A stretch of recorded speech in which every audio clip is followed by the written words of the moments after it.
The paper bag felt lighter than usual. Not because it held less food, but because the boy knew exactly how little was inside. A small piece of bread. A half portion of rice. That was it. His only meal for the entire day. The boy walked slowly through the narrow street, his worn shoes scraping against the pavement. The smell of food drifted from nearby shops, teasing his empty stomach. He hadn't eaten since yesterday morning, but he didn't complain. He never did. At home, his mother was sick, and every coin mattered. As he passed a small park near a roadside diner, something made him stop. An elderly couple sat quietly on a bench. Their clothes were clean but old. The man's hands trembled slightly as he held an empty cup. The woman stared at the ground, her shoulders slumped, not from age alone, but from hunger and embarrassment. They weren't begging. They weren't asking anyone for help. They were just waiting. The boy tightened his grip on the paper bag. He told himself to keep walking. "You need this," his mind whispered. "No one will help you if you don't help yourself." He took 3 steps forward, then stopped. He turned back and looked at the couple again. The woman noticed him and forced a small smile, the kind people give when they don't want to be a burden. That smile broke something inside him. Slowly, the boy walked toward them. "Excuse me," he said softly. The elderly man looked up, surprised. "Yes, son." The boy opened the paper bag and held it out with both hands. "You can have this," he said. "I already ate." It was a lie. A small one, but heavy. The woman's eyes filled with tears. "No, no, that's yours." The boy shook his head. "It's okay. Please." After a moment, the man accepted the food. His voice cracked as he spoke. "Thank you, son. You didn't have to do this." The boy just shrugged. "My mom says, if you have something, even a little, you share." He turned and walked away before they could say anything else. What the boy didn't see was the elderly man quietly watching his back, with a thoughtful expression, with respect, and with a calm certainty, because that simple act of kindness would not be forgotten. And by this time tomorrow, the boy's life would change in a way he could never imagine. The boy walked home slower than usual. Without the paper bag in his hands, the hunger felt sharper. Each step made his stomach tighten, but he kept his head down and his pace steady. He had already made his choice, and in his heart there was no regret, only a quiet ache. His house sat at the edge of the neighborhood, small and aging, with paint peeling from the walls. He pushed the door open gently so it wouldn't creak. Inside, the air smelled faintly of medicine and warm water. "Mom," he called softly. From the bedroom came a weak but loving voice. "I'm here, my son." He stepped inside. His mother lay resting, her face pale but calm. She smiled when she saw him, even though she noticed right away that his hands were empty. "Did you eat?" she asked. The boy nodded without hesitation. "Yes," he said. "I'm not hungry." Another lie. A heavier one. She reached for his hand, her fingers thin and warm. "You're a good boy," she said. "Too good for this world sometimes." He smiled back, though his stomach burned. Later that evening, while the boy helped his mother drink water and prepared her medicine, the elderly couple sat in a quiet room not far away. The food the boy had given them rested on a small table between them. The woman looked at the man with emotion in her eyes. "Did you see his face?" she said. "He was hungry." The man nodded slowly. "Yes." And he still chose kindness. He picked up his phone and stared at the screen for a moment, as if deciding something important. Then he made a call. "I saw what I needed to see," he said calmly. "Character doesn't hide. It shows itself when no one is watching."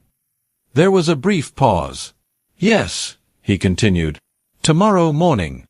He ended the call and placed the phone down gently. "That boy," he said, "has more wealth in his heart than most people with millions."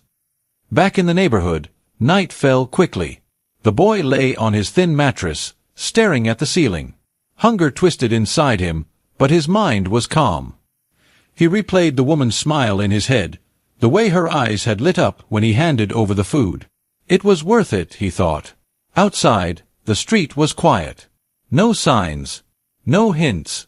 No miracles. Just another night. The boy had no idea that someone powerful now knew his name. No idea that his small, forgotten act had already begun to move something much bigger than himself. Tomorrow would look the same, or so he believed. But somewhere beyond his understanding, plans were already in motion. Plans born not from pity, but from respect. Have you ever helped someone even when you had almost nothing for yourself? Comment yes or no below. Your story might inspire someone today. Morning arrived quietly. No alarms. No knocking. No miracles. Just the thin sound of birds outside the cracked window and the dull ache of hunger pressing harder than the night before. The boy opened his eyes slowly. For a moment, he forgot. Then his stomach reminded him. He sat up, taking a deep breath, as if he could breathe the pain away. He swung his legs off the mattress and stood, steadying himself against the wall. In the small kitchen, there was nothing new. No bread. No rice. Just an empty pot and a cup of water. He drank it slowly, pretending it filled him. His mother stirred from the bedroom. "Are you awake?" she called. "Yes, Mom," he answered quickly, forcing energy into his voice. He helped her sit up, carefully, gently, the way a child shouldn't have to, but often does. She studied his face longer than usual that morning. "You didn't eat last night, did you?" she asked softly. The boy hesitated for half a second, then smiled. "I did. I told you." She didn't argue. She never did. Instead, she reached out and touched his cheek. "One day," she said quietly, "life will be kinder to you than it's been to us." He nodded, though he didn't believe it. Not really. Outside, the neighborhood woke up. Vendors shouted. Buses roared past. Life moved forward without noticing him. He picked up his school bag, old, torn, patched more than once, and stepped outside. Each step felt heavier than the last. At school, the day stretched endlessly. The smell of food from other students' lunches felt unbearable. His head spun once during class, but he clenched his fists under the desk and focused on the board. He refused to complain. Complaining didn't change anything. During lunch break, he sat alone beneath a tree, pretending to read. Other kids laughed nearby, sharing snacks. No one noticed him, and he was used to that. What he didn't know was that somewhere else in the city, the elderly man from the bench sat in a quiet room, reviewing notes on a tablet. Screens showed reports, schedules, and names. The woman stood beside him, arms folded. "Are you sure?" she asked. The man didn't look up. "I've never been more sure of anything." "He could have walked away," she said. No one would have blamed him. "But he didn't," the man replied. "That's the point." He closed the tablet and stood. His posture was calm, controlled, the posture of someone who didn't need to raise his voice to be heard. "Kindness under comfort is easy," he continued. "Kindness under hunger tells you everything about a person." Back at school, the final bell rang. The boy felt relief mixed with dread. Relief that the day was over. Dread because nothing waited for him at home. As he walked back through the neighborhood, he passed the same park where everything had happened. The bench was empty now. The moment already felt distant, almost unreal. Did that really happen? He wondered. He reached home as the sun dipped low. His mother was asleep, breathing softly. He sat beside her and watched, feeling the familiar weight of responsibility settle on his chest. That night, the boy fell asleep faster than usual. Hunger does that. It exhausts you. His dreams were strange and blurry. Doors opening. Faces he didn't recognize. A knock that echoed but never came. Elsewhere, engines hummed quietly in a secured garage. A black vehicle was prepared, polished, waiting. Instructions were given, simple, precise.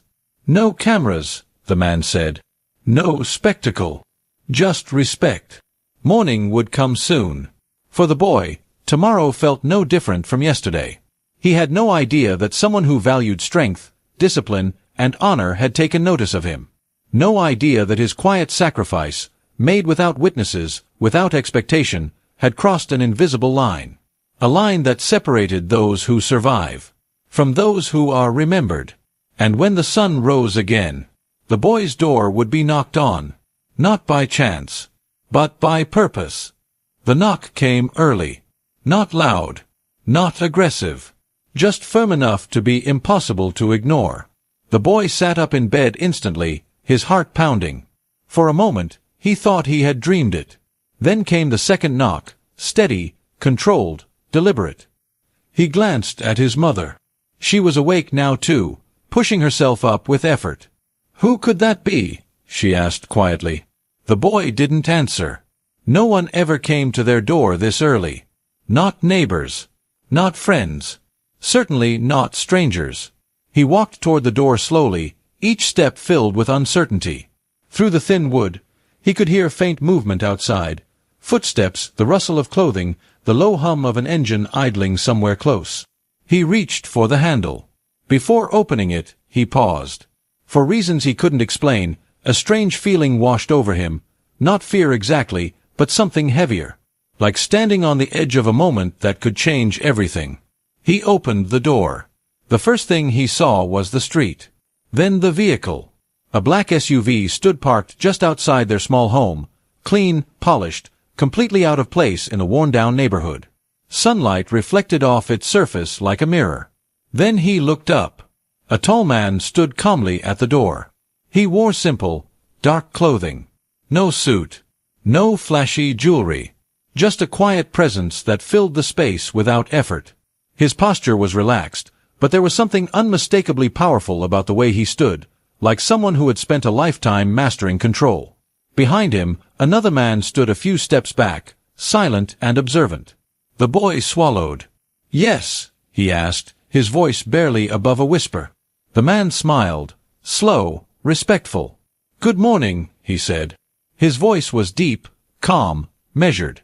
"Is this your home?" The boy nodded. "My name is—" The man paused, glancing briefly at the house, at the cracked walls, at the boy's worn shoes.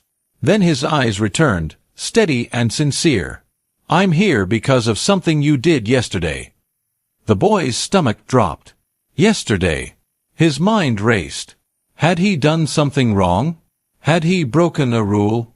His hand tightened on the doorframe. I didn't do anything bad," he said quickly. "I swear." The man raised a hand gently. "I know." Neighbors began to appear. First one, then another. Curtains moved. Doors cracked open.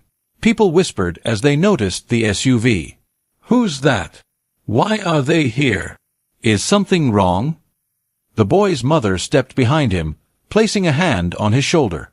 The man turned slightly, acknowledging her presence with a respectful nod. "Ma'am," he said, "you've raised a remarkable son." Her eyes widened. "I don't understand." Neither did the boy. The man took a slow step forward, careful not to cross the threshold uninvited. "Yesterday," he said, "an elderly couple was sitting near a park. Hungry. Tired. Invisible to most people." The boy's breath caught. "You walked past them," the man continued. "You could have kept going." The boy said nothing. "But you didn't." Silence fell over the small street. The man reached into his pocket, not abruptly, not threateningly, and pulled out a pair of sunglasses. He removed them slowly. That's when a neighbor gasped. Another whispered, barely audible but unmistakable. "Is that Steven Seagal?" The whisper spread like electricity. Heads leaned forward. Phones came out. The boy didn't understand the name yet, but he felt the shift in the air, the way people suddenly stood straighter, the way curiosity turned into awe. Steven Seagal looked back at the boy, unfazed by the murmurs. "You gave them your food," he said. "Your only meal." The boy looked down. "They needed it." Steven nodded once. "Exactly." He turned slightly, gesturing toward the SUV. "That elderly man you helped. He's someone I trust deeply. Someone who's taught me a lot about life." The boy's legs felt weak. Steven continued, his tone calm but heavy with meaning. "He told me everything. Not just what you did, but how you did it. No cameras. No asking for thanks. You walked away hungry and never looked back. The street was silent now. Even the birds seemed to have stopped. Stephen took another step forward and lowered himself slightly, bringing his eyes closer to the boy's level, not above him. In my world, he said, people talk a lot about strength, about power, about discipline. He paused. But real strength, he added, is choosing kindness when it costs you something. The boy's eyes burned. He didn't know why.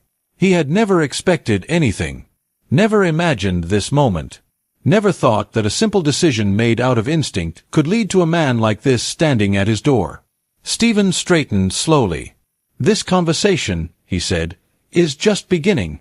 And with that, the weight of the moment settled in fully. The boy's life, quiet, unseen, ordinary, was standing at the edge of something extraordinary. Do you believe small acts of kindness can change a person's entire destiny? Comment yes or no below, and tell us why. The street felt different now. Not louder, quieter. As if every sound had learned to wait. The boy stood frozen in the doorway, his heart pounding so hard he could hear it in his ears. Neighbors lined the edges of the street, pretending not to stare while doing exactly that. Phones were raised but forgotten, lowered again out of instinctive respect for the calm authority standing before them. Seagal turned slightly, addressing not the crowd, but the boy. Do you know why I'm really here? He asked. The boy shook his head slowly. Stephen nodded, as if he expected that answer. Yesterday, you made a decision that most adults don't make in a lifetime. He gestured gently toward the street behind him. You saw two people who had nothing to offer you in return. No money. No influence. No reward. The boy swallowed.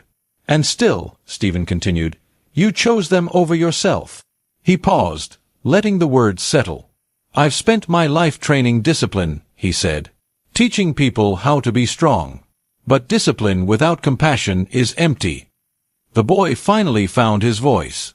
I didn't do anything special, he said quietly. Anyone would have done the same. Stephen smiled, not amused, but respectful. That's where you're wrong. He turned to the watching neighbors. Most people think they would do the same. But thinking and doing are very different things. The elderly couple from the park stepped forward now, emerging from behind the SUV. The woman's eyes filled with tears the moment she saw the boy again. It was you, she whispered. The boy's eyes widened.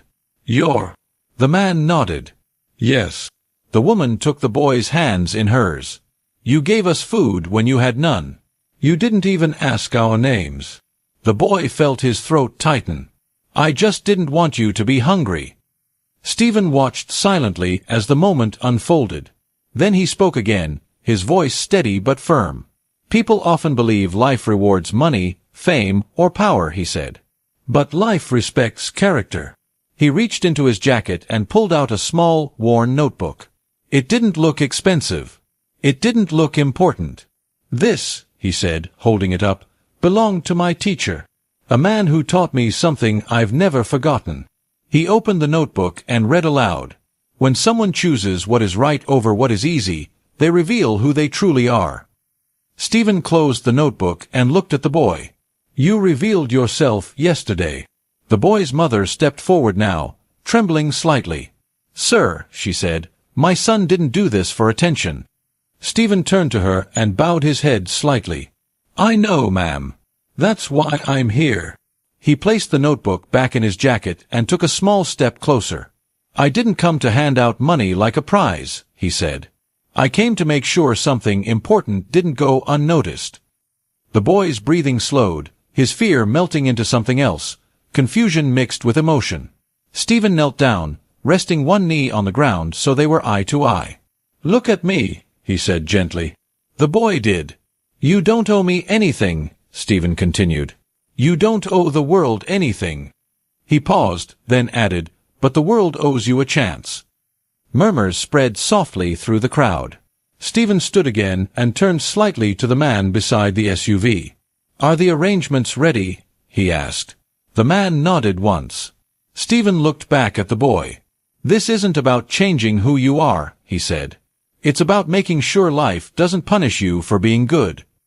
The boy felt tears roll down his face, and he didn't wipe them away. For the first time, someone powerful wasn't asking him to be stronger. They were protecting his kindness. And in that moment, the truth became clear. This visit wasn't a coincidence. It wasn't charity. It wasn't luck. It was recognition. And what came next would not just change the boy's circumstances. It would protect his future. The crowd slowly began to thin, but the weight of the moment stayed. Stephen stepped back toward the SUV, speaking quietly with a man beside him. No raised voices. No dramatic gestures. Just short, deliberate sentences. The kind spoken by people who were used to action, not promises. The boy stood near the doorway, unsure where to look or what to do with his hands. His mother held his arm, as if grounding him in place, afraid that if she let go, the moment might disappear. Stephen returned. "May I come inside?" he asked politely. The boy nodded quickly and stepped aside. Inside, the house was modest. One small living area, a thin curtain separating the bedroom, a table with a chipped corner. Stephen took it all in without judgment. His eyes didn't linger on what was missing. They focused on what was there. He sat down, not on the only chair, but on the edge of the table, keeping the space respectful. "I want to be clear," he said calmly. "What happens next is not a reward." The boy looked confused. "It's responsibility," Stephen continued. "Mine." He turned to the boy's mother. "Your son has something rare. If the world keeps taking from him without giving back, it will either break him or change him." She nodded slowly, tears forming. "I've been afraid of that." Stephen reached into a folder and placed a few documents on the table. He didn't slide them forward dramatically. He simply set them down, as if they had always belonged there. "There will be support for his education," he said. "Books. School fees. Transportation. Not luxury. Stability." The boy's eyes widened. "Sir, Stephen raised a hand gently. "Listen first." He continued, "Your medical care," he said to the mother, "will be handled. Proper treatment. No shortcuts." Her breath caught. "Why?" she whispered. Stephen looked at her steadily. "Because raising a child like him costs more than money. And you've already paid enough." Silence filled the room. The boy shook his head slowly. "But I didn't help them to get anything." "I know," Stephen replied immediately. "That's why this matters." He leaned forward slightly. "If you had asked for something, this wouldn't be happening." The boy absorbed the words, his chest tight. Stephen stood and walked toward the door, motioning for the boy to follow him outside. They stepped onto the porch, away from listening ears. "Look at me," Stephen said. The boy did. "Promise me one thing," Stephen continued. "No matter what changes, you don't let this world teach you that kindness is weakness." The boy swallowed hard. "I promise." Stephen nodded once. "Good." He placed a hand briefly on the boy's shoulder, not heavy, not possessive. Reassuring. "This help ends if you stop being who you are," he said. "Not because I'll take it away, but because you won't need it anymore." The boy didn't fully understand, but he felt the truth in it. Stephen stepped back. "I won't be visiting again," he added. "Not like this." The boy's heart sank for a moment. "But," Stephen continued, "you won't be alone." The SUV door opened. The man inside handed Stephen a small envelope. "This contains contact information," Stephen said, giving it to the boy. "Not for favors. For guidance." He looked around the neighborhood one last time. "Remember," he said quietly, "the goal isn't to escape where you came from." He met the boy's eyes again. "It's to return one day and lift someone else up." The engine started. As the SUV pulled away, the street slowly returned to normal. Neighbors whispered. Life resumed. But for the boy and his mother, nothing felt the same. That evening, the boy sat beside his mother as she slept peacefully for the first time in weeks. He wasn't thinking about money, or fame, or the man who had knocked on their door. He was thinking about the bench, the paper bag, and the choice he made when no one was watching. For the first time, hunger hadn't won. And for the first time, The future didn't feel like something to fear. It felt like something to protect. The morning after the SUV left, the street looked the same. Same cracked pavement. Same faded walls. Same quiet routines. But inside the small house, something had shifted. The boy woke up early, not from hunger this time, but from a strange sense of calm. Sunlight slipped through the window, landing softly on the floor. His mother was still asleep, breathing evenly, peacefully. That alone felt like a miracle. He sat at the edge of his bed, replaying everything in his mind. The knock. The words. The way kindness had come back, not loudly, not with pride, but with respect. By afternoon, whispers had traveled far beyond the neighborhood. Someone had posted a short video. Just a few seconds. No clear faces. No explanations. Only a caption. This is what real character looks like. The internet did the rest. People shared the story, not as gossip, but as inspiration. Comments flooded in from strangers around the world. Kindness still exists. This restored my faith in humanity. Teach our children this. But the boy didn't see any of it. He was too busy living. Days passed. Then weeks. School felt different. Not easier, but steadier. He had books that weren't falling apart.